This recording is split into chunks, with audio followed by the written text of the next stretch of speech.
বসন্ত পঞ্চমী এবং সরস্বতী পুজোর পূর্ণলগ্নে বাগদেবীর আরাধনায় সামিল হয়েছে আপামর বাংলার মানুষ। বীরভূমের ইলামবাজার ব্লকের জয়দেব কেন্দুলের কদমতলা অ্যাকশন কমিটির সরস্বতী পুজো মহাসমারোহে অনুষ্ঠিত হয়। এই পুজো ধারাবাহিকভাবে 27 বছর ধরে হয়ে আসছে। এই পুজোকে পরিচালিত হয় শুধুমাত্র সাহায্য ও সহযোগিতার উপর নির্ভর করে।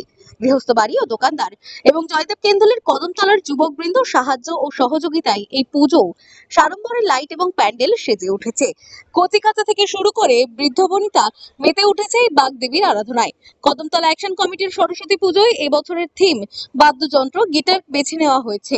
মা সরস্বতীর হাতে বিনা বাদ্যযন্ত্র থাকায় কমিটির পক্ষ থেকে এই বাদ্যযন্ত্রের থিমকে এবছর প্যান্ডেলের সুসজ্জিত থিম হিসেবে বেছে নেওয়া হয়েছে। সুসজ্জিত প্যান্ডেলের সামনে সন্ধ্যায় ছোট বড় বাচ্চাদের নিয়ে সাংস্কৃতিক অনুষ্ঠান হয়ে থাকে, এমনটাই জানিয়েছেন পুজো কমিটির সদস্য জয় মুখার্জি। প্রশাসনের কঠোর নজরদারি এবং নিরাপত্তা এই পুজোয় থাকে এবং যাতে করে কোনো রকম বিশৃঙ্খলা সৃষ্টি না হয় তার দিকে নজরদারি রাখা হয়। নিজে মা সরস্বতীর হাতে তানপুরা থাকে, তার জন্য আমরা এই থিমটা বেছে নিয়েছি।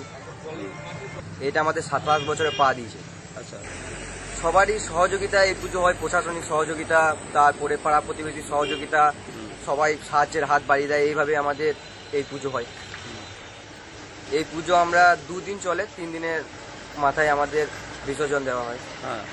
আমাদের ছোট ছোট ভাই, ছোট ছোট বুনি যারা আছে, তারা সঙ্গীত নৃত্য সন্ধ্যেবেলায় হয়। আমাদেরই ছোট ভাই, পাড়ারই ভাই সঞ্জিত বাগদি, রাজীব বাগদি, কৃষ্ণ বাগদি, এদের উদ্যোগে এই বছর বিশেষ করে হয়েছে এই থিমটা। বীরভূম থেকে জয়ন্ত মণ্ডলের রিপোর্ট, আনন্দ বার্তা।